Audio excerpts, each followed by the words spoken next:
менен бирге болууга чакырабыз. Микрофондо Майраш Базылакунова. Арзан турак жай программасын ишке ашыруу, буга чейин берилген ипотекалык насыялардын саны жана жаңы кабыл алынган мамлекеттик ипотекалык турак жай насыясы жөнүндө мыйзамдын шарттары тууралуу маалымат алгыңыз келсе, анда алдыдагы 1 саат ичинде биз менен түз байланышка чыксаңыз болот.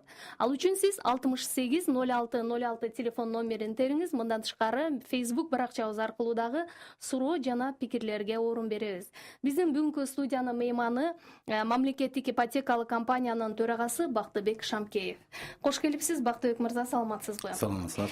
Мына биз билгени 2016-жылдын март айынан баштап ошол кыргызстандыктарга баягы үй шарттын жокторго, аны жакшыртууну калгандар үчүн насыя бериле баштады. Андан бери ошо 1 жылдан ашуун убакыттын ичинде канча кардарды тейлөөгө мүмкүнчүлүк болду? Рахмат чакырганыңызга. Эми статистика таянсак, биз болсок бүгүнкү күндө 1450 биздин жарандарыбызга ипотекалык насыя бердик. Биздин өнөктөш банк аркылуу жалпы суммабыз 1 миллиард 700 миллион сом түзүп атат бүгүнкү күндө. Эгерде биз мындай статистикага салыштырсак, былтыр биз жалпы насыя, ипотекалык насыя портфелинин ичинде 13% түзгөнбүз. Мына быйылкы темп менен, эгерде жылдын башынан карасак, жалпы республика боюнча бүт өнөктөш банктар менен бүт коммерциялык банктар аркылуу бүгүнкү күндө 2 миллиард сомго жакын ипотекалык насыя берилген. Ошонун ичинен биздин насыябыз, ипотекалык насыя 31% түзүп атат. Эгерде былтыркы жылга салыштырсак, ипотекалык насыя республика боюнча 8,8 миллиард сом түзсө, биз 13% бергенбиз. Эми мына былтырга салыштырганда биз 18% тегерегинде уже ашып баратабыз темпибиз менен. Бул ипотекалык насыялоо алып, андан мындай жардам алууну каалагандардын саны өстү деп айтсак болот да? Тенденция ушундай жүрүп атат. Тенденция ай сайын көбөйүп атат. Силер билгендей, биз жергиликтүү администрация аркылуу тизмени түзүп атабыз. Биздин жарандарыбыз, ошо бюджеттик сферадагы иштеген жарандарыбыз бүгүнкү күндө ошол жергиликтүү администрацияга кайрылып, ошол жашаган жеринен кайрылып, арыз жазып, ошол керектүү аныктамаларды чогултуп, тапшыргандан кийин тизмеге кирет. Ошол тизме райондук акимчилик, кийин областтык акимчиликке жиберет. Ошол жерден свод ошол областтык акимчилик түзгөндөн кийин бизге жиберет да. Ошондон кийин биз бир жуманын ичинде карап чыгып, тактап баарын суроолор болсо биз кайра аларга жиберип, айдын аягына чейин ушул тизмени биз бекитебиз өзүбүздүн башкармалыгы менен. Тизме бекиткенден кийин ушул айдын аягына чейин 30-31 чейин биз биздин өнөктөш банктарга ушул тизмени, жалпы тизмени республика боюнча жиберип иштеп баштайбыз. Бүгүнкү күндө 8000ден ашык биздин жарандарыбыз тизмеге кирди. Бирок дагы айтып кетейин, бул тизме бекитилгенден кийин 1 жылдын ичинде иштейт да. Негизи кайсы себеп менен? 1 жылдын ичинде справкаларды кайра аныкташ керек. Өзүңөр билгендей, 1 жылдын ичинде же мүмкүн тиги үй бүлөсүнүн ичинен же өздөрү жумушун алмаштырып башка жакка иштеп кетип, же башка жакка көчүп, алар өзгөрөт. Ошон үчүн бул 1 жылдын ичинде эле справкалар аныкташ керек. Бактыбек мырза, айрым массалык маалымат каражаттарына чыга баштады. Ошол ипотекалык насыя алууну каалап, бирок кайрадан андан баш тарткан жарандар дагы болуп атат депчи. Алардын негизги себептери эмнеге байланыштуу болуп атат? Каржылык маселеси, жанагы эң алгачкы салымды төлөй албай атабы, же кое турган күрөөсү жокпу, же дагы эмне башка себеп бар? Эми себептери ар кандай бар. Кайра эле дагы статистиканы кайталап кетсем, 8000 кишинин ичинен бүгүнкү күндө 3000ге жакын киши баш тартты да ушул программадан.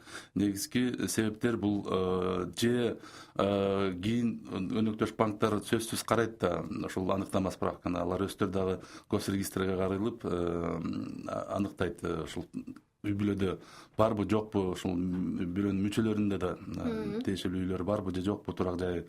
Ошол кээде чыгып туура калат. так толтурулганбы деген сыяктуу маалыматтар. Ооба. Ошон үчүн кээде өздөрү да билбейт да. Мына жакында эле мага бир эки киши кайрылган болчу. Мына биз билбей эле ушул тизмеге киргенбиз, бирок биздин атыбыздан бир жерден үйбү же тамбы чыктыр да. Караса студент кезинде окуп атканда туугандары, ата энеси, туугандары да Россияга кетип баратабыз, аны үйдү сатып алдык, сага оформление кылайлык деп, анан кийин ушул мейли деп ошо менен оформление кылып унутуп коюптур. Өздөрү институт бүткөндөн кийин турмушка чыгып, башка шаарга кетип иштеп, анан кийин билинип атпайбы 7-8 жылдан кийин. Эми азыр алар ушул тамды кайра башка бирөөгө сатып же мындай дарсын кылып берсе, сөзсүз ал как коммерческая сделка болуп чыгып калат да. Ошон үчүн коммерческий сделкада болбош керек, анын мөөнөтү 3 жылдан кем болбош керек да. Ушундай себеп менен кээде кээ бирөөлөр көбүнчө деп атам да, ушул баш тартып атканы бюджеттик сферада иштегенден кийин айлыктары азыраак да, силер билесиңер, коммерциялык уюмдарга караганда. Адан тышкары көбүнчө ошоно биздин тизменин ичинде жарымысы Бишкектен алабыз деп атышат да. Алар болсо Бишкекте жашап, Бишкектен алабыз деп. Эми бирок Бишкекте билесиңер, тамдар кымбат, үйлөр кымбат, ошон үчүн алар кээде акчасы жетпей же алгачкы салымы жок болуп баш тартып атат.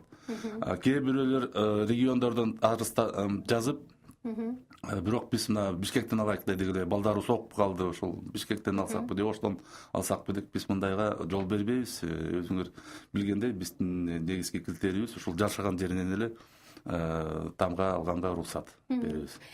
Суроолорго мамлекеттик ипотекалык компаниянын жетекчиси Бактыбек Шамкеев жооп берип жатат. Байланыш номерибиз 680606. Азыр байланышка чыккан эң алгачкы угарманга кезек берели. Саламатсызбы? Ассаламу алейкум.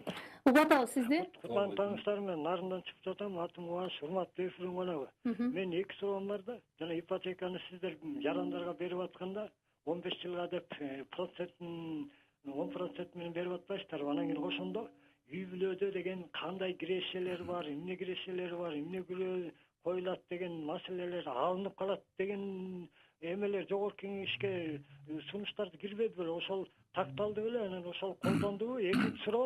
Экинчи суроом наоборотунан болуп калды да. Менин суроом экинчи суроом болсо, мисалы жаран өзүнүн кыймылсыз мүлкүн ипотечный компания аркылуу бирөө ипотечный там алам десе, ошо сата алабы? Рахмат. Экинчи суроону мен жакшы түшүнбөй калдым. Кайра байланышка чыгып айтып койсун. Макул. Мейли, биринчи суроо боюнча мен айтып кетейин. Силер билгендей, биздин программабыз бул ипотекалык программа деп атпайбызбы? Ипотека болсо бул негизги 3 принциптерге таяныш керек да. Бул срочность, возвратность и платность деп аткандай да. Бул бекер берип аткан акча эмес өкмөттөн. Бул бизге өкмөт аркылуу Мифинден суда катары берилип атат 3% менен жылдык пайызы. Биз кайра ошол Финанс министрлиги 3% менен 10 жылдын ичинде кайрып беришибиз керек.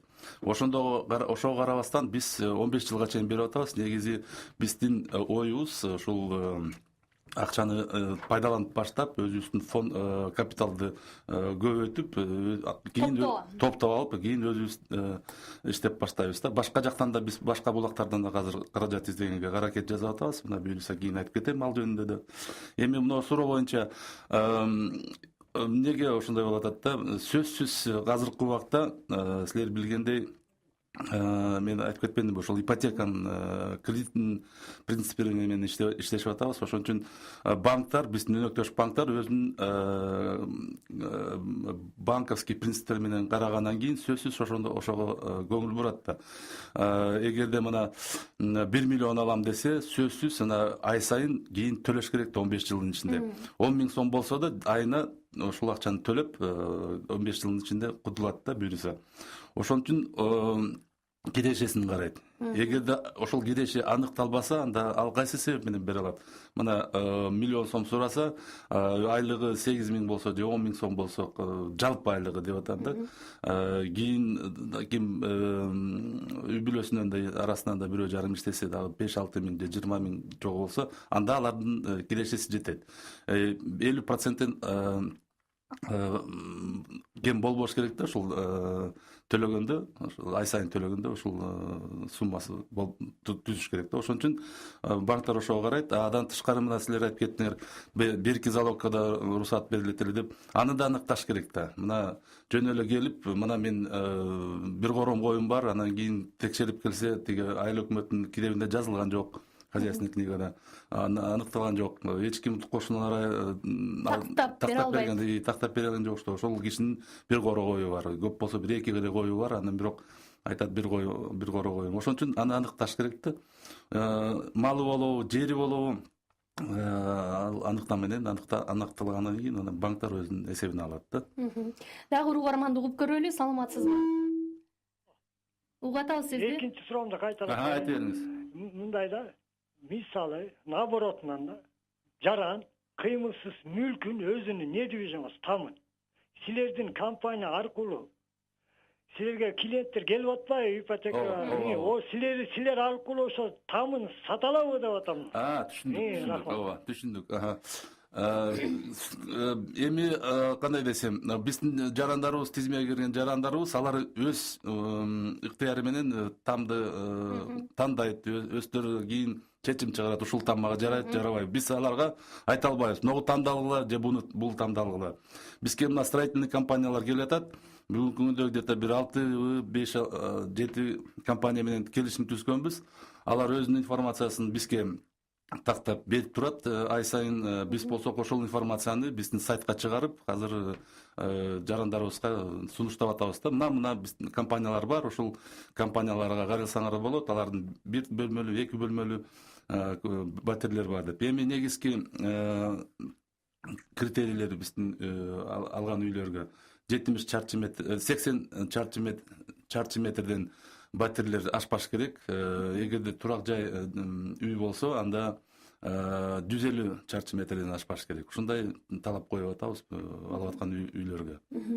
Кийинки угарман байланышта, саламатсызбы? Саламаттар.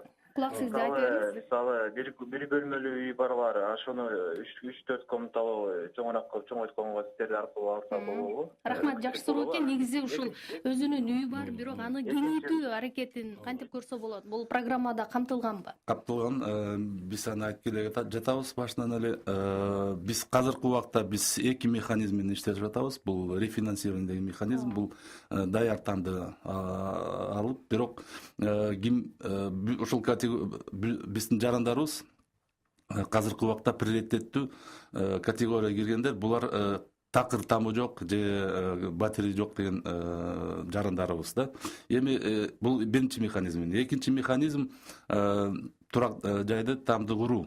Жеке турак жайды куруу. Жеке турак жайды куруу.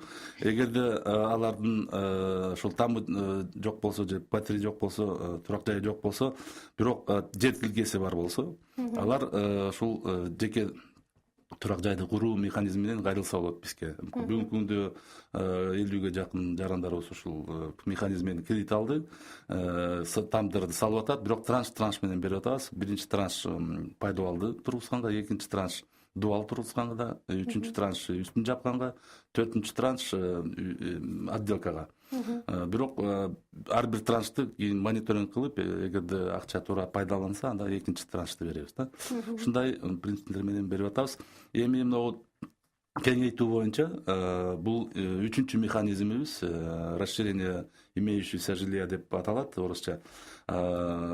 Ушул механизмди биз кимдер пайдалана алышат? Кандай дагы эле ошол эле приоритеттүү категориядагы биздин жарандарыбыз бүгүнкү күндө бюджетный сферада иштеген.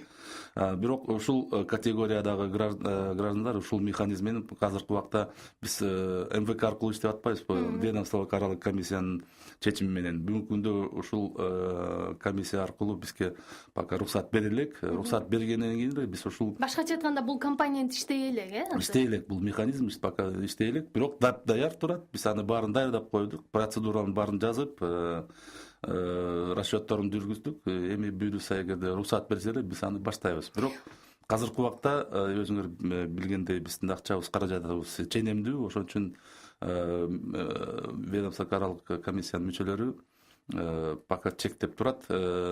Мисалы ушул жерден сөзүңүзгө аралжада тактоо иретинде айта кетсеңиз, эгерде ошол турак жайы бар, батири бар, бирок аны кеңейтүүнү калагандардын саны деле абдан чоң да, бир чоң армия деп айтсак болот. Анан ошол жерде бир мисалы чектөө критерийлер барбы? Үйүнүн чарчы метри мынчадан азыраак болсо гана ошолорго берилет дегенчи, болбосо мисалы 2-3 бөлмөсү бар, бирок аны дагы кеңейтүүнү калагандар бар да. Ооба, эми ал жакта да критерийлер сөзсүз бар. Эгерде мына үй бүлөсүнүн саны ушул бир эле бөлмөлүү квартирада жашайт, силер билгендей норма боюнча 12,7 метр чарчы метр болуш керек бир кишиге, норма боюнча. Ал норма кээде сакталбай атат да. Ошон үчүн мына 5 үй бөлөлүү болуп 60 квадрат аларга керек болот да эми. Ошондо эгерде бир бөлмөлүү квартирада жашаса 32 квадрат. Значит, 60 чарчы метрге чейин кеңейтсе болот. Булардын ушул бүлөгө. Бирок ушул приоритеттүү категорияга санына кетиш керек. Угуп атабыз сизди, саламатсызбы? Алло, саламатсыздарбы? Угуп атабыз, сурооңузду тез айтсаңыз. Биз да сиздерге кайрылганыбыз мындай болуп атат да. Бюджетте иштебегендер кандай болобуз? Ушу көбүнчө жумушчусунун азабынан көбүнчө бизнесмендер да бизде дордойдо тияк биякта иштеп, жетиштүү төлөмдөргө алыбыз жетет. Бирок бизге жок болуп атат ушундай шарттарчы. Ушул шарттар бизге түзүлөбү, түзүлбөйбү, кандай болот? Ушу большинство эми мамлекет. Бул да жакшы суроо экен. Түшүндүк, бул көптөн бери түшүп аткан суроолор. Башка тарапта бюджеттик сферада иштебеген жарандарыбызга ушул жол берилеби, берилбейби биздин программа аркылуу. Биз башынан айтып атабыз, негизи биздин программабыз бүт эле жалпы элибизге да. Бирок азыркы убакта ушул айтып кеттим эле башында, ушул каражатты жетпегендиктен биз казырынча чектеп атабыз да приоритеттүү категорияларды.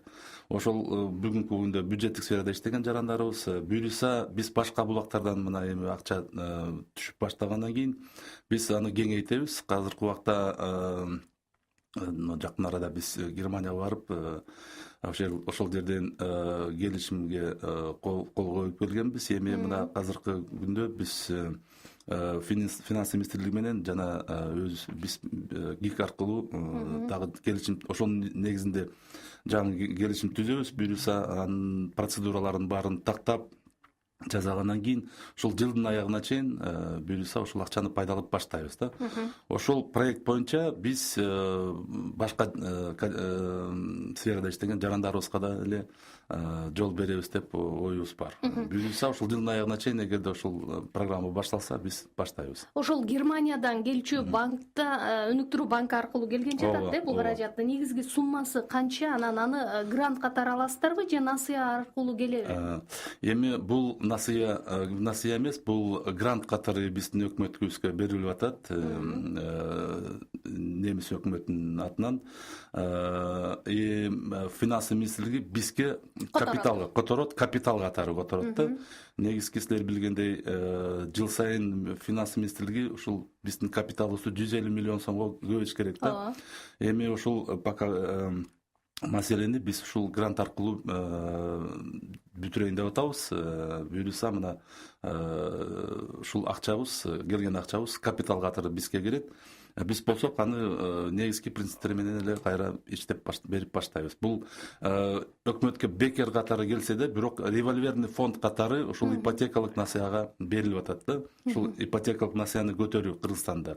Ошон үчүн мына сразу эле таратып эле кийин акча кайра түшпөстөн биз револьверный фонд катары биздин капиталдан аны кийин кайра ушул жумшайбыз да. Ошондо ошол 11 миллион евро каражат ушул мамлекеттик ипотекалык компаниянын иштеп жаткан баардык компоненттери үчүн гана кетеби же атайын бир так максаттуу түрдө бөлүнүп кетеби? Бул айыл жергесинде турган биздин жарандарыбызга эле Бишкек менен Ош эле кирбейт, калган региондор кирет баардыгы, кичи шаарларда эле кирет. Негизги принциптер бул турак жайды салганга, Айылдарда турак жайларды турак жайды салганга, ошо бирок негизги принциптер менен эгерде квартира салынса 80 чарчы метрден ашпаш керек, эгерде жер үй болсо 150 чарчы метрден ашпаш керек. Ушул негизги себептер да, принциптер. Мамлекеттик ипотекалык компаниянын жетекчиси Бактыбек Шамкеев суроолорго жооп берип жатат. Эгерде сизде суроо же пикир пайда болсо, анда 68 06 06 телефон номерин териңиз. Азыр кезек угарманда. Саламатсызбы? Бактыбек, рахмат. Азыркы мен берген суроого жакшы канааттандырар суроо жооп бердиңиз. Бирок ошого да биз кандай документтерди өткөрө баштасак болобу же азыр эртеби? Ушуга жергиликтүү азырдан даярдык көрүш керекпи? Эми кандай десем, эгерде силер азыр эле справкаларды, аныктамаларды чогултсаңар, анда биз мына жарым жылдан кийин эгерде ушул программаны баштасак, анда уже мөөнөтү өтүп кетет да. Ошон үчүн пока шашпай турубуз. Биз ушул программаны баштаганда эле биз чоң пресс-конференцияны беребиз. Жергесинде, айыл жергесине чейин жетип информационный кампанияны уюштурабыз. Ошол официалдуу түрдө ушул программа баштагандан кийин биз жарыя беребиз. Ошондо силер ушул керектүү аныктамаларды даярдасаңар болот. Угуп атабыз, сизде саламатсызбы? Саламатсыздарбы, мен Бакыт мырзага. Мен мындай суроомо элем, мисалы азыр шаарда жер деле калбай баратпайбы? Мисалы мен интер келип болот, ден сайын бир квартирам бар. Ошол жерде бир 3-4 квартира бар. Ал жер 1 гектар 60 соток бар да жерде. Ошол жерге 104 квартираны мисалы бир 3 подъездге толтуруп койсо болот экен, жанында болсо 9 дом салып болот да. Мисалы ушундай жерлерди алып, ал исполско кеткенде 15 жыл болуп калган да. Ушундай жерлерди алып колдонуп батыртып болобу башка мисалы элдечи мисалы. Рахмат, бул жакшы суроо. Биздин өзүбүздүн куруу компанияларда бизге кайрылып атат, ушундай суроо менен жерибиз бар эле, бирок каражатыбыз жетпей атат. Эгерде силер колдоп берсеңер, биз салып берет элек, ошол силерге ылайыктуу квартиралар, тамдарды, квартиралар менен. Кийин ошол квартираларды биздин жарандарыбызга берсек болобу деп. Биз ал механизмди караштырып атабыз. Бүгүнкү күндө биз ушул механизм менен нарында баштадык. Мэрия бизге атайын жерди бөлүп берди. Ошол жерге биз атайын проект даярдап, 60 пәтерлүү үйдү бүтүрүп, эми буюрса мына тендер өттү. Жакын арада биз аны жарыялабыз. Ушул жыйынтыгын эгерде баары туура болсо, биз ушул нарындан биринчи үйдү куруп баштайбыз да. Экинчи регионду бул Жалал Абад менен Баткен менен Талас. Буюрса жакын арада жарыялабыз. Эгерде силер строительный компания жетекчиңиз болсоңуз, ушул көңүл буруп туруңуз. Бул ушул маселе боюнча шаарда деле кайрылып атат бизге, бирок азырынча биздин күчүбүз анча эмес, каражатыбыз жетпей турат. Бирок мен айтып кеткендей, биз ошол тарапта көп ишти жүргүзүп атабыз. Мына бизге инвесторлор да кайрылып атат. Биз ар кандай механизмди караштырып атабыз. Государственный частный партнерство дейт. Ошол механизм мененби же закон об инвестициях, ушул закон мененби караштырсак, башка жактан, башка булактардан атайын ошого куруу турган тамдарды куруу үчүн каражаттар пайда болсо, биз сөзсүз ушул механизм менен иштеп баштайбыз. Бактыбек мырза, ушул жерден суроо жаралат да, мисалы сиз өзүңүз жакшы билесиз, Кыргызстанда курулуш тармагы абдан өсүп атат, курулуш компаниялардын саны эле 1-200дөн ашуун. Бирок акыркы 10 жылдан бери эле өлкөдө социалдык багыттагы турак жайларды куруу маселеси боюнча сөз жүрүп, программа реалдуу ишке ашпай келе жатат. атат. Мүмкүн мамлекеттик ипотекалык компания ушул баягы чөнтөгү жукка катмаар үчүн ушундай социалдык багыттагы үйлөрдү куруу планы барбы? Бар, сөзсүз бар. Ошондой биздин программада ал жазылган болчу. Өзүбүздүн да стратегиялык өнүктүрүү планыбызга аны киргиздик. 2020 жылга чейин биз 130 000 чарчы метрлик ушул жалпы аянтка там курабыз деп оюбуз бар. Силер туура эле айтып кеттиңер, өкмөтүбүз бул бир эмес 2 программа буга чейин башталган болчу, бирок ушул каражатка жетпей программалар толугу ишке ашпай калды да. Ошон үчүн биз аны эске алып, биринчиден акчаны, каражатты, булактарын тактап, ошодон кийин ошол программаны баштайын деп атабыз да. Мына Азастан баштап атабыз региондордон. Бияктан акча чечилди, финансы министрлиги суданы бизге берип атат. Ошол суда аркылуу биз ошол каржылайбыз да, ошол региондордогу үйлөрдү. Эгерде ошондой башка жактан ошондой мүмкүнчүлүктөр болсо, жерлер пайда болуп, строительный компаниялар келсе, биз башка жактагы тапкан булактар менен ушул жумушту жүргүзөбүз, сөзсүз. Бүгүнкү күндө биздин булагыбыз ошо финансы министрлиги, экинчи булагыбыз буюрса мына күзүндө биз биринчи эмиссия чыгарабыз, ипотекалык баалуу кагазтарды инвесторлорду тартып, ошол андан кийин түшкөн акчалардан биз кайра эле ушул ипотекага жиберебиз. Үчүнчү булагыбыз бул башка донорлук организациялар менен, башка инвесторлор менен иштешип, келишим түрүндө. Бирок узак мөөнөттө, жок дегенде 10 жылдан кем болбош керек да, ушундай кем. Биздин проблемабыз акча жагынан республика боюнча. Азыркы убакта кыска мөөнөттүү эле акчалар түшүп атпайбы инвесторлордон? 2 жылга, 1 жылга, 3 жылга көп болсо да. Ошон үчүн банктар 3 жылга чейин эле насыяны берип атат. А биз эгерде 10 жылга чейин ушундай булактарды тапсак, как туруктуу компания катары дүйнөлүк тажрыйба ошого тайынып атат. 10-15 жыл эмес, 40 жылга чейин берип атат, 100 жылга чейин берип атат мына Швейцарияда. Алардын туруктуу каражаттары бар. Кыргызстанда чын менен эле ишкерлер үчүн ошо узак мөөнөттүү насыялоо жетишпейт да, булар ал өнүгүү абдан сонун жол ачмак эле. Сиз жакшы белгилегендей, жана эгерде социалдык багыттагы турак жайларды курсаңыздар, азыркыдай 1 чарчы метри $650 түшпөй аткандар бир канча ылдый түшүп, карапайым калк үчүн бир топ жеңилдикти пайда кылат эле. Мен ошол жөнүндө да айтып кетейин. Мына башында биз былтыр баштап атканда строительный компанияларды чогултуп, алар менен макулдашып, мына биз баштайын деп атабыз. 40 000 сомдон чарчы метр ашпаш керек. Ошол кезде $600 тегерегинде болчу. Биздин компаниялар айтты сразу эле кайра эле кетип, жок, мындай баа жок. Биз айтканбыз под ключ болуш керек деп. Туура. Мындай баа жок. Азыркы убакта $650 чарчы метр под самоотделку деп да. Анын үстүнө дагы $150 кошкондон кийин $800 чейин чарчы метр чыгып кеткен болчу да. Ошон үчүн биз башкача иштеп баштадык. Биринчи рефинансирование жүргүздүк. Андан кийин жеке турак жайды куруу. И кийин ошол строительный компаниялар өздөрүнүн кандай десем, ыктыяры менен келип, өздөрү уже расчёттарды кайрылууга мажбур болуп калды да. Мына бүгүнкү күндө биздин шартыбыз менен 6-7 компания келишим түзүп, өзүнүн квартирасын биздин жарандарыбызга сунуштап берип атат. Угуп атабыз сизди. Саламатсыздарбы? Саламатчылык. Мен да бир суроо берейин дедим эле сиздерге. Айтыңыз. Биз Жилмашевде турабыз да, мына Агөргө деген. Анан биз пенсионербиз, чалым экөөбүз тең. Биздин балдарыбыз баары чогуу турат да, үйлөнгөндө, үйлөнбөгөндө. Ошол андан кийин бир үйлөнгөн балабызды квартира алып чыгарсак дедик эле ушу ипотека менен. Келинчеги больницада иштейт, эми бухгалтерия аз эле зарплата алат. Анан эмеси айтсаңыз. Жолдошу бир частный компанияда иштейт, ал не оформлен да ушундай. Анан ушуну биз өзүбүздүн үйдү коюп, биз эми мал келди эле жок, ушуну биз баарыбыз эле иштейбиз. Алабыз. Рахмат. Жооп берип койсоңуз. Түшүндүм.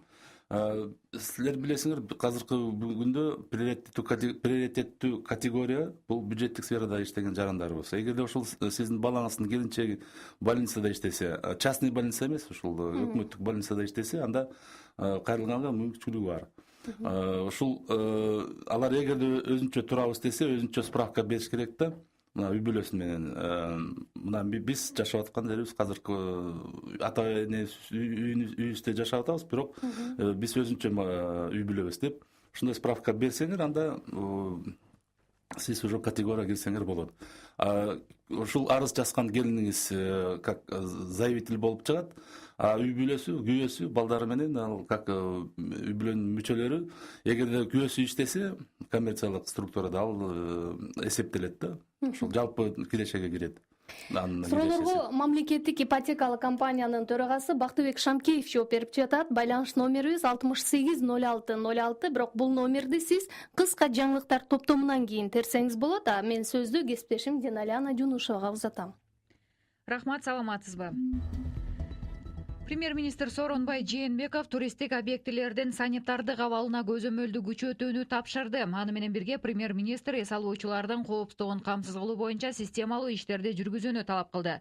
Ички иштер министринин орун басары Алмазбек Оразалиевдин билдирүүсү боюнча 3000ге жакын милиция кызматкери курорттук аймактарда коомдук тартипти кайтарууда. Ал эми Бишкек, Чолпон Ата Унаа жолунда болжол менен 12 чакырым аралыктарда 28 пост коюлду. Ал эми Саламаттыкты сактоо министрлигинин оорулардын алдын алуу жана экспертиза департаментинин директору Төлөө Исаков 10-июлга карата 75% жалпы тамактануу жайлары, соода түйүндөрү, пансионаттар жана эс алуу үйлөрү текшерилгенин билдирди. Саясатчы Азимбек Бекназаровдун Ата журт саясий партиясынын 18-июлда өткөн курултайында сүйлөгөн сөзүнө юридикалык баа берилет. Улуттук коопсуздук боюнча мамлекеттик комитетинин маалыматына караганда, Бекназаровдун айткандары филологиялык саясий экспертиза жүргүзүү үчүн жөнөтүлдү. Курултайда Бекназаров Акаев куруп кеткен жалпынын үйү дегенде бузуу керектигин, ошол жалпы үйдө өсүп, тарбияланып саясатка аттанган саясатчылар ким экенин, ал эми мекен үчүн, эл үчүн кызмат кылгандарды дагы айрып тааный турган мезгил келип жеткенин жана башка бир катар сөздөрдү айткан болчу. Эми анын бул айткандарына улуттук аралык кастыкты козуткан чакырыктар бар же жогу экспертизанын жыйынтыгы менен билинет. Жалал Абадтагы өзбек жаштарынын Бегайым коомдук кадави фондунун мүчөлөрү Өзбекстан президенти Шавкат Мирзиёевке ачык кат жолдоп, кыргыз-өзбек мамилесин жандантуу маселесин көтөрүштү. Социалдык тармактар аркылуу жарыяланган кайрылууда эки өлкө ортосундагы чек ара өткөрүү пункттары катаал тартипте иштеп жатканы, туулган уруктардын ары бери каттоосуна кедергисин тийгизип жатканы айтылат. Ачык катта чет мамлекеттердеги этникалык өзбектерди унутта калтырбоо өтүнүчү келтирилип, бул жаатта кыргыз бийлиги жасап жаткан иштер мисал катары көрсөтүлгөн. Анда өкмөт башка өлкөлөрдөгү этникалык кыргыздарга көңүл бурууну жандантканы айтылат. Ошондой эле жогорку окуу жайларда Өзбекстандагы кыргыздар үчүн орундар бөлүнгөнү белгиленип, Өзбекстандагы университеттерден деле сырттагы өзбектерге орун ажыратуу суралган. Кайрылуу ээлери кыргызстандык өзбек жаштарды улуттук адабият өкүлдөрүн тааныбай өсүп жатканына тынчсызданышууда. Эл аралык кабарлардан АКШнын башкы прокурору Джефф Сэшнс президент Дональд Трамптын сынына карабай кызматтан кетпей турганын жарыялады. Бул тууралуу Associated Press билдирди. Күн мурун Трамп The New York Times гезитине берген маегинде Сэшнди АКШнын юстиция министри кылып дайындаганына өкүнгөнүн ишара кылган. Президенттин айтымында, эгер Сэшндин Орусиянын АКШдагы шайлоолорго кийлигишүүсүн иликтөөдөн баш тарттаарын билсе, анын ордуна башканы дайындамак. Мартта Джефф Сэшнс Орусиянын президенттик шайлоодогу таасирин иликтөө иштерине катышпай турганын билдирген. Башкы прокурор мындай чечимин медиа тарабынан көрсөтүлгөн кысым менен түшүндүргөн болчу.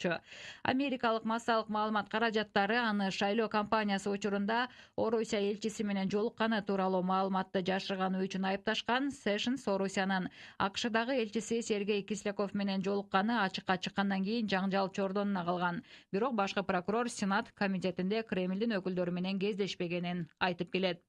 Аба ырайы тууралуу маалымат. Бүгүн айрым жерлерде өткүн өтүп күн күркүрөйт. Батыштан соккон шамалдын ылдамдыгы секундасына 4-9 метрге жетет. Абанын температурасы Чүй талас өрөндөрүндө 30-35 градус ысык, Ош, Жалал Абад жана Баткен аймактарында 31-36 градус жогору. Ысык көл жана Нарында абанын температурасы 23-28 градуска чейин көтөрүлөт. Бишкек шаарында болсо бүгүн жаан-чачын күтүлбөйт. Батыштан соккон шамалдын ылдамдыгы секундасына 4-9 метрге жетет. Абанын температурасы 32-34 градус ысык болушу күтүлүүдө. Ардактуу радио каарман, сиз сайтыбыздагы айрым жаңылыктар менен кабардар болдуңуз. Бир нече көзөрмөмдөрдөн соң Айлампа программасы менен эфир уланат. Марал үналгысында жарнама. Студенттер кулак салыңыздар. Туңгуч студенттер өргөөсү ыңгайлуу, заманбап жана арзан шарттары менен жашоого сиздерге өз эшиктерин ачат. 3 маалы сыктамагы, бекер Wi-Fi, бардык шарттарга жооп берген уктоочу бөлмөлөр, спорт аянтчалары, кийим жуучу, үтүктөөчү жана башка кызматтары менен сиздерге терең билим алууңуздарга өбөлгө болот. Туңгуч студенттер өргөөсү. Комфорт менен жайлуу билим ал. Дарегибиз Туңгуч микрорайону Исакеев көчөсү 2А. Сурап билүү телефондору 0555 49 37 97 0707 11 55 00. Жай саратаны менен жарыша. Жет өгүздө кош майрам. 22 июль Барспон айыл аймагында Өрүк Фест 2017. Сарыгыздын тою аттуу Өрүк фестивали. Программада өрүк жарманкеси, мастер-класс, оюн көргөзмө, конкурстар жана кыргыз жылдыздарынын шоу концерти. уюштуруучу Барспон айыл өкмөтү. Ал эми 23 июль күнү Тосор айылында Алтын кум 2017 фестивали. Анда пляждык волейбол, футбол жана сууда сүзүү мелдештери орун алат. Уюштуруучу Тосор коомдук уюму. Жайкы эс алууңуз жагымдуу майрамдар менен бирге. Ишиңиз илгери болсун. Илгерилетмек бизден болсун. Жарнама үчүн 0551 20 10 00. Эфирде Айлампа программасы. Студиянын телефону 680606. Программабызды улантабыз. Суроолорго мамлекеттик ипотекалык компаниянын төрагасы Бактыбек Шамкеев жооп берип жатат. Жогорудагы номерди териңиз же Facebook баракчасынан суроону калтырсаңыз болот. Кезек угарман сизде, саламатсызбы? Алло, саламатсыздарбы? Угатабыз. Мен Бактыбек Нурбекке суроо берейинчи. Муну ипотека арзан турак жай боюнча 2015-2020 деп берип атасыздар, Ошол ушу уланабы же ошо 2020 токтоп калабы?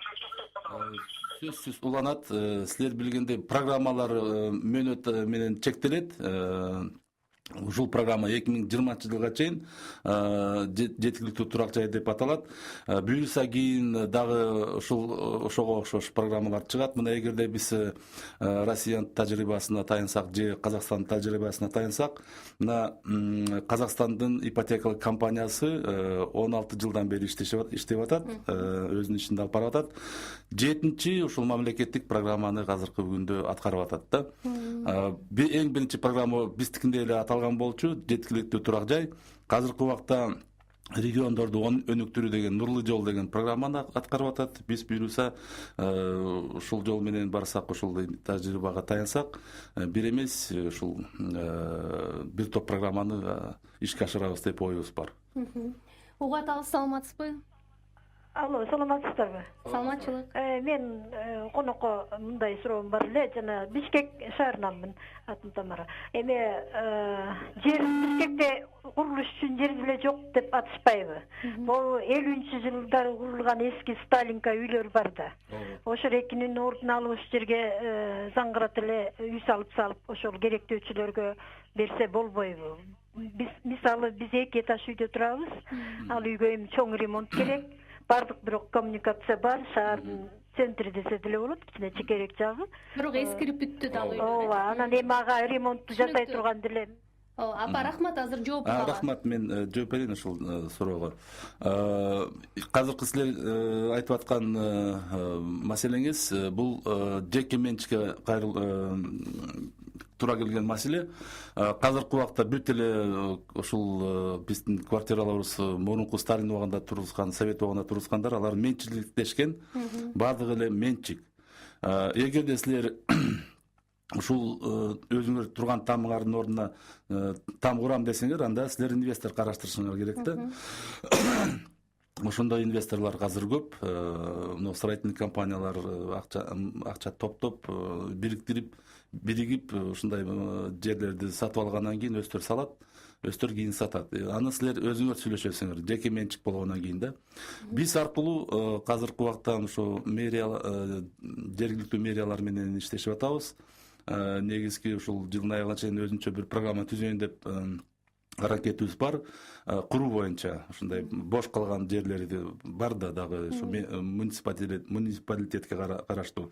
Ошол жерлерди биз буюрса инвестор тапкандан кийин ошол жол менен пайдалайын деп атабыз да.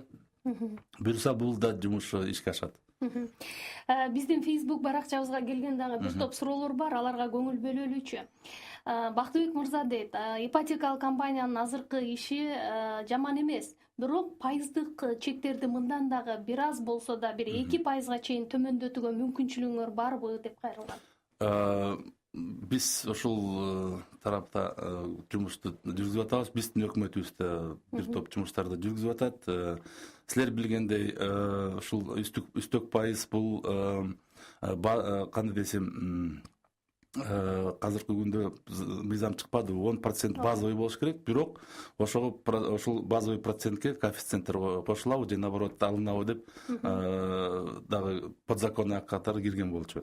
Аны өкмөт аныктап берет да. Өкмөт аныктап берет. Эгерде мына биз бекерсиз акча тапсак, процентсиз да, биз анда процентти мына азыркы убакта 3% Минфиндики. Ушул Минфиндин 3% биз алып таштайт элек. Ошондо 7%ге чейин түшөт биздин үстөк пайыз, кандай десем, конечный үстөк пайызы. Бирок бүгүнкү күндө силер билгендей ушундай арзан акчалар жок. Ошон үчүн биз ушул акчанын баасына тайынып атабыз да. Бизге 3% менен келсе, биз өзүбүздүн маржабызды киргизебиз. Анын үстүнө биздин өнөктөш банктар өзүнүн маржасын киргизет. Ошол менен 10% түзүп атат бүгүнкү күндө. Бирок адан тышкары башка жолдорду да караштырып атабыз. Эгерде өзүбүздүн жилищный фонд түзүлгөндөн кийин биз ушул батирлерди аренда с последующим выкупом деп атпайбызбы? Ошол механизм менен берип баштагандан кийин анда 7-6% тегеренде болот деп оюбуз бар. Дагы бир угарман кайрылып атат, жеке менчик структуралардын биринде иштеймин дейт да. Мен өз үйүмдү сатып, ал эми жетпеген суммага ипотекалык насыя алсам болобу деп кайрылган. Ушундай шарт сиздерде иштейби дейт. Азыркы убакта иштебейт, бирок келечекте биз ушундай категориядагы иштеген жарандарыбызга да жол ачып беребиз. Эми азыркы убакта эмес, силер билгендей бюджеттик сферада иштеген жарандарга берип атабыз. Мында коммерциялык структураларда иштегендер анан кийин кеңейтүү максаты менен алабыз десе, аларды 2 жылдан кийин караштырабыз. Азыр ипотекалык насыяны алгандардын басымдуусу кайсы региондордо болуп жатат? Ал мен үчүн абдан кызык болууда дейт. Эми анда статистиканы карап чыгайлы. Көбүнчө азыркы убакта Бишкекте болсо керек, Бишкекте болуп атат 25% түзүп атат бүгүнкү күндө. Чүй областта 32%, Таласта 14%, Нарында 27%, Оштун өзүндө 22%, Жалал Абадта 30%, Баткенде бүгүнкү күндө 25 заявка эле камсыздандырды. Эгерде мамлекеттик структураларды ала турган болсок, негизги приоритет мугалимдер менен гана врачтарга берилген деп айтышат. Бул канчалык деңгээлде чын деп кайрылат? Башында биз жумушту баштап атканда негизги биздин приоритеттүү категориядагы жарандарыбыз ушул илим берүү тармагында иштегендер, ден соолук тармагында иштегендер жана социалдык культура тармагында иштеген жарандарыбызга жол ачып бергенбиз да. Бирок 4-чү заседанияда, жыйында биздин ведомстволук аралык комиссия сентябрында, былтыр сентябрда болчу. Ушул категорияны кеңейткенбиз. Калган бюджеттик сферада иштеген жарандарыбызга да жол ачып бергенбиз да. Ошондо азыркы күндө эгерде статистикага карасак, 38% ушул илим берүү тармагында иштегендер болуп атат. Медицина иштеген тармагында 19%, 36% калган бюджеттик сферада иштегендер, ушул мекемелер, мамлекеттик мекемелерде, агентстволордо иштегендер, правоохранительный органдарда иштегендер. И 5,5% социалдык культура сферадагы иштеген жарандарыбыз. Кийинки угарман мындай каалоосун билдирген экен. Башында албетте ипотека Кыргызстанда качан бар эле дейт. Эң жок дегенде ушуга дагы каниет кылалык. Башында бюджеттик мекемеде иштегендер үчүн деп аттыңар эле. Эми бардык жарандарга ушундай укук беребиз деп айтканыңарды колдоого алса болот. Эми муну ишке ашыргыла деген сунушун берет. Дагы бир угарманыбыз 12%дан 10%га түшүрүү боюнча депутаттардын пикири туура, муну тезирээк ашырсаңыздар болот эле деген өтүнүч келтирген. Менимче бул боюнча сиз дагы пикириңизди айттыңыз көрүнөт. Дагы бир угарман кайрылат. Эконом класстагы эле үйлөр курулса, анан ошого эле насыя берсеңиздер, менимче бардыгына көбүрөөк жетет беле дейт. Биз ошол өзүбүздүн планыбызда бар. Айтып кетпедим беле, нарында баштадык. Бул эконом класстагы үйлөрдү биз куруп атабыз. Жалпы критерийлерибиз ушул эконом класстагы үйлөр, батирлер 80 чарчы метрден ашпаш керек. Эгерде ушул нарындагы үй боюнча айтып берсем, 60 батирлүү үй курулуп атат, 5 этаждуу. 30 батир 1 бөлмөлүү, 35 батир 2 бөлмөлүү батир болуп атат. Жалпы аянты 37 чарчы метр, 1 бөлмөлүү, 2 бөлмөлүү үй 47, 50ге жакын да. Ушундай. Менимче бул процесс бара-бара ушундай турак жайларды куруу өлкөнүн бардык аймагында ишке аша баштайт болуш керек. Угарманга кезек берейин, саламатсызбы? Биздин студиянын номери 680606. Ал эми суроолорго мамлекеттик ипотекалык компаниянын төрагасы Бактыбек Шамкеев жооп берип жатат. Кийинки дагы бир угарман. Мамлекет дейт ушул ипотекалык компаниянын үчүн дейт канча, негизи буга чейин ачылгандан бери канча каражат бөлдү деп так маалымат алууну сурайт. Силер билгендей, башында биз финанс министрлиги менен келишим түзгөнбүз. Эми өкмөттүн токтому менен да ошол бизге бөлүнчү каражат акчабыз 2,5 миллиард сом түзгөн болчу. Былтыркы жылкыга, быйылкы жылдын аягына чейин. Ушул булактан биз бүгүнкү күндө 1 миллиард 550 миллион сом транш менен алдык. Жылдын аягына чейин дагы буюрса ушул 9 миллион сомду алабыз деп оюбуз бар. Адан тышкары былтыр бизге финанс министрлиги капитал катары 310 миллион сом берди. Ушул жалпы суммабыз бүгүнкү күндө 2 миллиардка жакын сом түзүп атат. Адан тышкары менен айтып кеттим, ушул немис өнүктүрүү фонду банкы бизге проект менен 11 миллион евро берип атат. Анын ичинен 1,5 миллион евро техникалык жардамга багытталат. Менимче бара-бара эгерде ушул сиздер жанагыдай инвесторлорду тартсаңыздар, бул мамлекеттик ипотекалык компания өзүнүн капиталы менен андан ары ишти жүргүзүп кеткенге ыңгайлуу болот экен да. Азыр кезек дагы бир угарманда, андан кийин Facebook'тагы бир топ суроолорго жооп алабыз. Саламатсызбы? Саламатсызбы? Угатабыз? Эме жер үйлөрдү бересиздерби деп сурайын дедим. Эми бул жеке менчик үй деп атасыңарбы, жер үй. Аны курууга эгерде өзүңөрдүн жер тилкеңер бар болсо, ушул приоритеттүү категориягы жарандарынын тизимине кирсеңер, анда силер куруу механизми менен алсаңар болот да, жер үй салганга. Бирок биз жер үй салбайбыз да, өзүңөр саласыңар. Биз ушул экинчи багыт менен жилищный фонд түзүп атпайбызбы? Бул көп кабаттуу, көп батирлүү үйлөрдү куруп атабыз. Булар дагы жанагы жеке турак жай үчүн сиз жогоруда белгилеп өттүңүз эле, атайын транш менен бөлүнүп турат. Дароо эле бир сумма чогуу колубузга алып алабыз деп ойлонбош керек. Кийинки угармандын суроосун берип өтөйүн. Ал кайрылган экен. Азыр дейт, канча коммерциялык банк менен иш алып барасыздар, анын бардык филиалдары аймактарда жетиштүүбү дейт. Биз аларга кайрылып, керектүү маалымат ала алабызбы деп сурайт. Сөзсүз биз ошол башында айтып кеткендей Дөнөктөш банк аркылуу иштеп атабыз. Бүгүнкү күндө 13 банк менен келишим түзгөнбүз.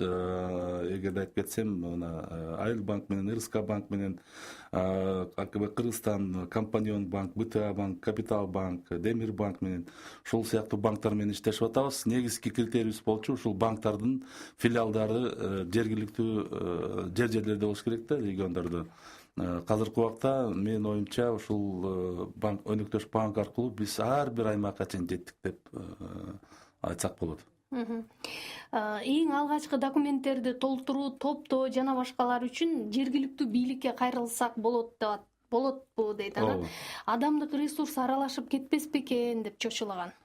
Силер билгендей биз ушул маселени кандай десем башында иштеп баштаганда ойлогонбуз өзүбүздүн филиалдарыбызды ачсак, ошолор заявка алса анда узак мөөнөткө узарып кетет эле да ушул биздин аракетибиз. Негизи бул ишти баштаганда сөзсүз кандай десем даярдаган адистер болуш керек. Ошон үчүн биз мына даяр тизмеге кирген жарандарыбызды банк аркылуу караштырып атабыз. Тизмени түзүш үчүн биз жергиликтүү администрациялар менен мындай оозакеч келишим менен андан тышкары өкмөттүн буйругу менен алар бизге жардам берип атат. Ар бир райондук акимчиликтин астында жилищный комиссия түзүлгөн. Ошол комиссия түшкөн арыздарды караштырып атат. Ушул түшкөн арыздардын ичинен тандап өздөрү карап чыгат да ушул бизге биздин шартыбызга туура келеби деп ошол туура келсе анда тизмеге киргизет. Кийин ушул тизме областтын деңгээлине баргандан кийин сводный болуп бизге түшөт. Сиздер тараптан дагы көзөмөлдүк алынса керек. Биз сөзсүз биз көзөмөлгө алабыз. Мына жыл сайын биз квартал сайын ушундай түшүндүрмө жүргүзүп атабыз. Информационный кампания адан тышкары биздин атайын жергиликтүү комиссия иштеген бөлүмүбүз бар. Отдел маркетинг и продаж деген ошол биздин коллегаларыбыз жергиликтүү администрациянын өкүлдөрү менен иштеп атат. Ошол тизме боюнча аларга кайрылса болот. Ал ошол тизме телефондору менен биздин сайтта илинип турат. Кайрылса болот аларга. Дагы угарман, саламатсызбы? Саламатсызбы? Угатабыз сизди.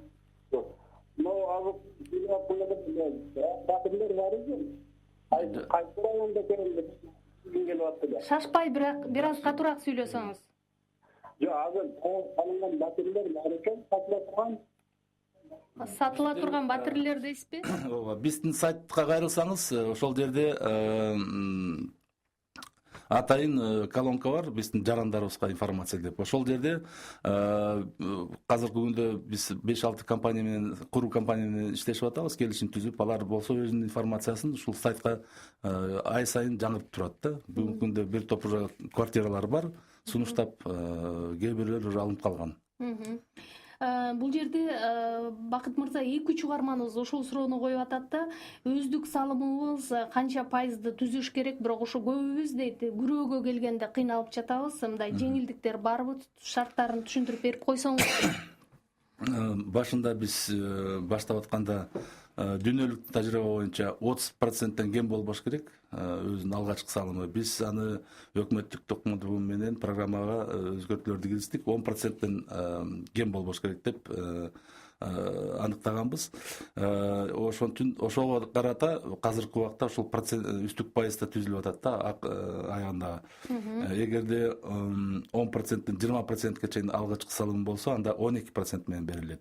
Эгерде 20%тен 30%ке чейин алгачкы салымы болсо, өзүнүн киреши, өзүнүн салымы, анда 11% менен. Эгерде 30%тен ашык өзүнүн алгачкы салымы болсо, анда 10% менен берилет да, үстөк пайыз менен. Ушул дифференцированный подход деп атабыз. Ошол принциптер менен дагы эле азыркы күндө иштеп атабыз. Бирок айтып кетейин, мындай бир кошумча күрөөгөй жагы дагы каралганбы? Ошону айтып кетейин деп атам да. Айтып кетейин, былтыр ошо көптөр арызданып, кайрылып депутаттарга өкмөт ошону эске алып, дагы өзгөртүүнү киргизди. Былтыр күзүндө эгерде ошол алгачкы салым жетпей турса, анда ошонун ордуна башка залог койсо болот. Там болобу же батир болобу, ошого жараша алгачкы салым катары эсептелет да. Ошону койсо болот. Кийинки угармандын суроосун бере аралында ушуга эле толуктоо катары сурай кетейинчи. Мисалы, ипотекалык насыя боюнча ошол алгачкы төгүмдү же жанагы пайыздык ставканы субсидиялоо үчүн мамлекет дагы атайын кошумча каражат бөлөбү ушул сиздердин компаниягачы? Быйылкы жылы, мурунку жылы деген кандай долбоорлорду каралганбы? Азыркы убакта ал ошол сыяктуу механизм иштей элек, бирок мына жакын арада силер билгендей биздин түштүктө өзгөн менен Каракулжада сел, табигат кырсыктары болуп кетти. Болуп кетпеди беле? Ошон 1400ге жакын үй бүлөбүз азыр ошол жабыркады да, ушул кырсык кесепет менен. Ошого карата биз мына жакын арада атайын программаны түзүп атабыз. Буюрса ушул жакын арада иштеп баштайбыз. Жаңы механизм менен. Жок, бирок иштеп аткан механизм менен, бирок ушул процентный ставканы 7%га чейин түшүрүп атабыз. Ушул эле жерге да 1400 жараныбыз бүгүнкү күндө тизмеде бар. Ошолорго биз ушул механизм даярдап, өкмөтүбүз ушул үстүк пайызды 7%га чейин төмөндөткөнгө аракет жасап атат. Буюрса, эгерде ошол катары субсидиялар болсо, субсидия эмес, эми алар өзүнүн өкмөт финанс министрлигинин пайызын азайтайын деп атат. Андан тышкары биз банктар менен да сүйлөшүп атабыз. Силер деле бир аз түшүрүп койгула, чтобы бир ушул жерде тизме менен берген жарандарыбызга ушундай жол ачып берейин деп атабыз. Өткөндө албетте өкмөт премьер-министр ушул маселеге кайрылганда, бирок биз тийиштүү жооп ала алганыбыз жок. Азыр мен тактаа кетейинчи. Мисалы, ошол 1400 түтүндү кимге өтө муктаж экендигин бул жергиликтүү бийлик аныктап тактап берсе керек. Анан 7%га чейин болсо абдан жакшы мүмкүнчүлүк экен, бирок ал канча жылга деп берилет? Ошол турак жай куруу үчүнбү же ал жердеги жанагы баягы табигат кырсыктарынан улам жоюлуп кеткен социалдык объектилер, ошол эле мектеп же балдар бакчаларына да кошумча каралышы мүмкүнбү, же бул адамдар жашай турган үй үчүн ганабы? Сиз айтып кеткенде ошол эле табигат кырсыктан жабыркагандарга берилет. Инфраструктуралык объекттерге биз акчабыз жөнөтүлбөйт, аны өзүнчө бюджет карап атат. Биз болсок ушул биздин механизм менен жеңилдеткен кредиттерди ушул тизмеге кирген жарандарыбызга эле багытталган да бүгүнкү күндө. Кийинки угарманыбыздын суроосун берип өтөйүнчү. Бишкектен сураган экен, Биктемирмин дейт. Бишкектин Жалгиче районунда дейт, мамлекеттик архитектура курулуш компаниясы эконом класстагы үй курат, аны мамлекеттик ипотекалык компания куруп берет деген маалыматты таркатты. Бул чынбы? Тактап берсеңиз дейт. Эми азыркы убакта сүйлөшүүлөр жүрүп атат. Мен айтып кетпедимби, бир инвесторлор кайрылып атат бизге, ушундай там куруп берет элек. Кийин силердин программа аркылуу ушул тамдарды силер өзүңөрдүн тизмеге кирген жарандарыбызга таратып бересиңерби деп ой менен келишип атат. Азыркы күндө пока сүйлөшүүлөр жүргүзүп атабыз. Жалда да артист деген кичи районго Кытайдан келген инвесторлор кызыгып атат. Бирок бүгүнкү күндө пока механизм түзүлөкпүз. Алар болсо гарантия бергиле деп, өкмөттүн гарантиясын бергиле деп биз аны айта албайбыз, бере албайбыз. Өкмөтүбүз да бүгүнкү күндө андай гарантияны бербейт. Бирок башка жолдорду караштырып атабыз. Эгерде ушундай келишимге туура келсек, анда ошол жумушту да баштасак болот. Кийинки угарман сураган экен, кесибим экономист дейт. Мен билгим келет, мамлекеттик ипотекалык компаниянын ою кандай? Сиздердин иш же насыя берүү бул ипотекалык насыялоонун дүйнөлүк тажрыйбасы колдонулган классикалык ыкма болуп эсептелеби деп кайрылган. Бул негизги принциптери, биздин иштеген механизмдер бүт эле ошол дүйнөлүк тажрыйбага таянып атат. Биз башында жумушту баштап атканда немес өнүктүрүү банктары аркылуу бизге техникалык жардам келген. Ушул техникалык жардам катары бизге аябай белгилүү эксперт келген болчу. Дагы эле иштеп атат биз менен, Ахим Дюбел аты. Ал болсо 30 жылдан бери ушундай тажрыйбасы бар. Буюрса мына ошол ипотекалык компанияны Москвага да, Россияда түзүп бергенге жардам берген, Арменияда түзүп берген, жардам берген, Словакияда, Венесуэла дагы башка өлкөлөрдө. Мына эми буюрса бизге да жардам берип атат. Мына быйыл уже 1 жылдан ашып кетти. Биз менен чогуу иштешип аткан ошол биринчи механизмдерди дүйнөлүк тажрыйбага таянып биз процедураларды жазып койгонбуз. Буга чейин бизде Кыргызстанда жок болчу. Ошон үчүн бизге аябай чоң жардам берди деп айтып кетейин. Адан тышкары биз ушул механизм, бир эле механизм эмес, бир эле багыт менен эмес, экинчи багытыбыз бул сууда сактык кассаларды ачуу. Бул немистин тажрыйбасына илгертен бери таанып атат. 150 жылдан бери ушул механизм иштеп атат Германияда. Буюрса жылдын аягына чейин ушул механизмди да биз жүргүзөбүз. Мына бүгүнкү күндө 3000 киши жараныбыз баш тартпады. Аларга да башка жактан да жол ачып берейин деп атабыз да. Эгерде ошол суда сактык механизм башталса, анда алар ушул механизм менен алгычкы салымды 3-4 жылдын ичинде топтосо, кийин биздин программага киргенге мүмкүнчүлүк болот. Биз азыр эми уктуруунун жүрүшүндө ушул ипотекалык компаниянын жүргүзүп аткан акыркы иштери жөнүндө маалымат берүүгө аракет кылдык да, бирок толук маалыматты кайсы даректер же кайсы байланыш аркылуу билсе болот, тактап коелу, Ооба. Эгерде мындай кандай десем, суроолор биздин программа боюнча болсо, биздин түз линиябыз бар 62 14 34 же тиги сайтыбыз бар geek.checkit.kg. Ошто өзүбүздүн өкүлчүлүгүбүз бар. Оштогу өкүлчүлүктүн телефону 2 11 16. Ушул телефон менен кайрылып, толук менен маалымат алсаңар болот. Андан тышкары айтып атпайбызбы, веб-сайт иштеп атат. Веб-сайтта түз эфирде бар. Чоң рахмат, анда компаниянын мындан аркы ишине ийгилик каалайбыз, дагы жемиштүү иштеп, мүмкүн болушунча насыялоонун пайыздарын ылдыйлатып жана мөөнөтүн узартуу аракети көрүлсүн. Биздин бүгүнкү студиябызда мейманы мамлекеттик ипотекалык компаниянын төрагасы Бактыбек Шамкеев болду. Кайрадан эфирден жолукканча аман болуңуздар. Бирок Марал радиосу өз уктурууларын түз абада улантат. Кезек кыска жаңылыктар топтомунда. Күндүн окуясы, бурч суроолор, ачык жооптор, кайчы пикирлер, ачуу чындык, талаш тартыштар. Мунун баары Айлампа программасында. Саат 9-дан 10-га чейин тыңдаңыз.